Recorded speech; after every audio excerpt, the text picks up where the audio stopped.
What's going on, everyone? So, per Shams, the Lakers are zeroing in on JJ Redick as the front runner for the Lakers head coaching position. So, looks like JJ Redick is going to be the head coach. Now, I don't think this is a shock. I don't think anyone should be really surprised about this. I think that this was to be expected. We're approaching the NBA Finals. The Lakers can't officially sign him until the NBA Finals is over, but I wouldn't be shocked if at some point you get the announcement.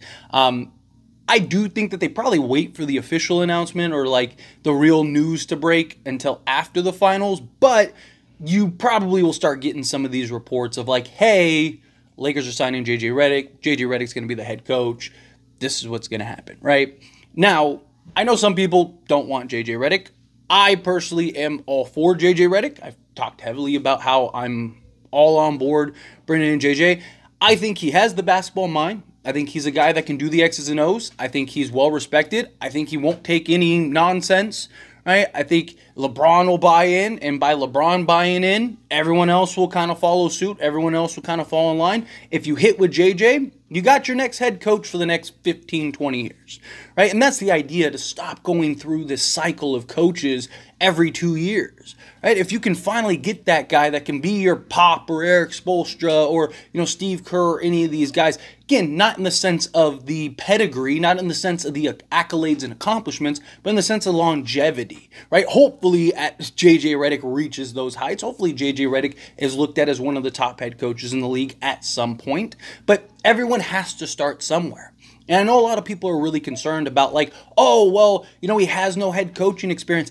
Most of the top NBA head coaches right now didn't have head coaching experience, right? I mean, you look at guys like Jason Kidd jumped right into with the Brooklyn Nets, right? Eric Spoelstra was in the film room. Steve Kerr was a failed GM and a commentator, right? Like, there's so many guys that didn't have this like mass success. There are multiple guys that were first-year head coaches and won a championship or, got to the conference finals and all that stuff, right? Like, to me, it's not about that. It's about, can he do the job? Can he operate and do the things behind the scenes? I'm not really worried about the execution and on-court stuff. I'm worried about everything that comes with the head coach, right? Everything that goes on behind the scenes, dealing with egos, dealing with management, dealing with, the organization, dealing with agents, dealing with players, wanting bigger roles, right? Like managing just your stars, right? There's a lot that goes into head coaching than just, hey, being on the court, calling a timeout, executing a play,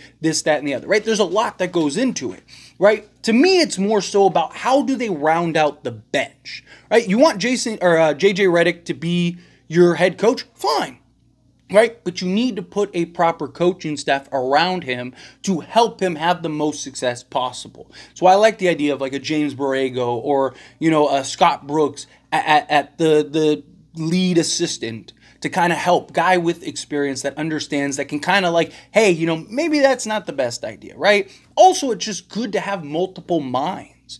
Look at the 2020 coaching staff. Like, that was arguably as good, if not better, than our roster, right? The coaching staff was incredible. It's like the Avengers of coaching staff. Not only did you have Frank Vogel and his philosophies with big men and on the defensive side, but you had Jason Kidd, who's in the NBA Finals right now, right? And his ability to talk and relate to LeBron and get into him and, talk to these various players, and also on the offensive side of things and the guard play and all that stuff. You have Lionel Hollins, which was like a perfect blend, right? You had Phil Handy. You also even had guys like Rajon Rondo, who was an extension of the coach. I mean, in the regular season, he didn't play that much, right? He had more DNPs than anything. But again, he was another basketball mind that was an extension of the head coach. And then you look at guys like Jared Dudley. Again, yes, he was on the roster, but an extension of the head coach. To me, if you can kind of put this brain trust around JJ Redick, right? Like, let's say you bring in a James Borrego,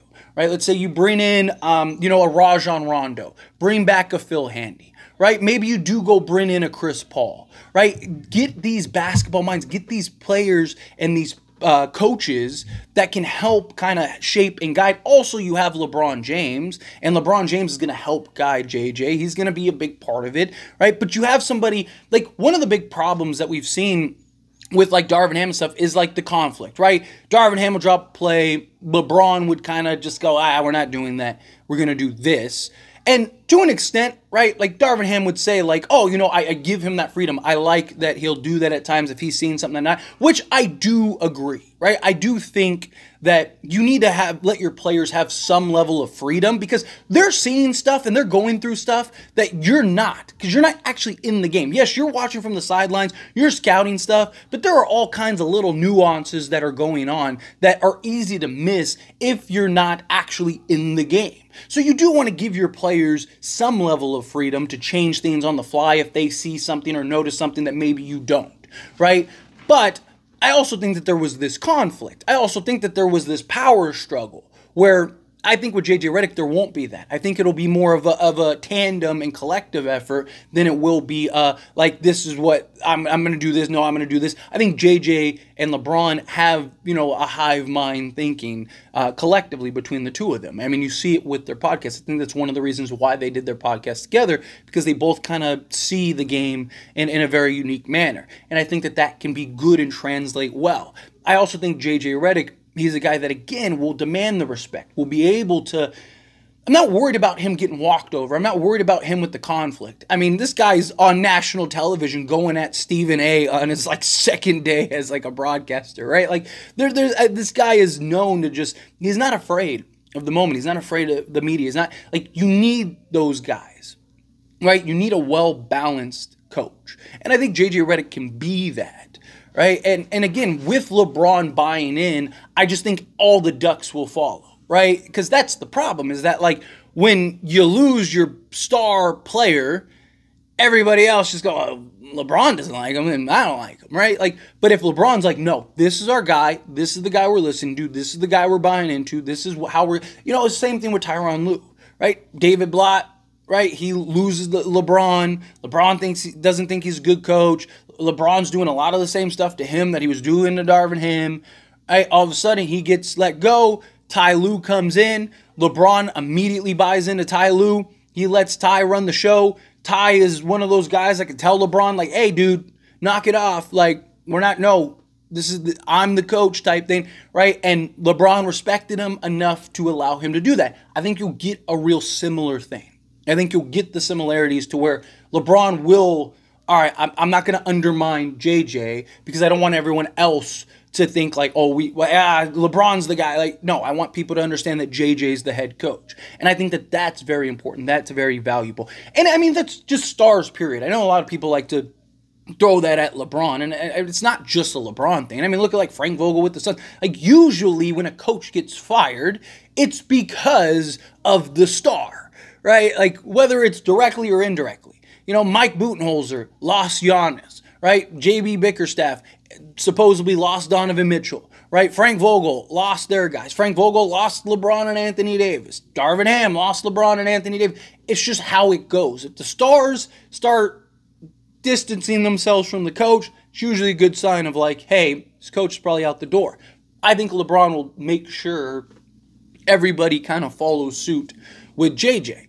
And I do think JJ has all the tools, right? You're looking at a checklist, right? JJ checks off pretty much everything. It's just, can he function properly as a head coach? We're going to find out. Right? I believe he can. Look, I've been wrong before. It's very possible I could be wrong again. But I am willing to take the chance. I just think the upside is higher than anybody else that's available. There's not this great plethora of head coaches and all these championship level guys to choose from. Anybody that the Lakers sign, anybody that the Lakers bring in as a head coach are all going to be gambles. All of them. They're all going to be question marks. They're all going to be guys that you're is this the right approach? So to me, it's give me the guy with the most upside. Give me the guy that you like the most, that you think has the most potential, not only now, but long term. Right? So to me, I do believe JJ is that guy. JJ is the guy that I look at that I do think is the biggest mystery, but I also think that if they're right, he's the guy. Right? He has all the tools and everything that you want from a head coach. I just need to see it translate. That's the question. Can it translate? I believe it will, but we'll see.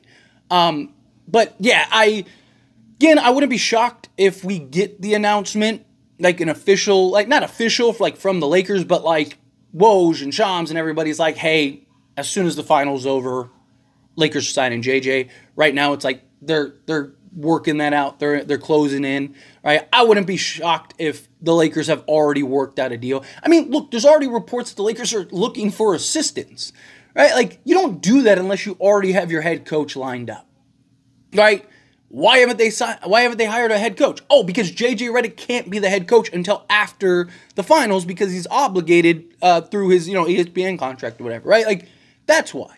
So to me, it's like I think that they already have it worked out. They probably already have they probably have everything done.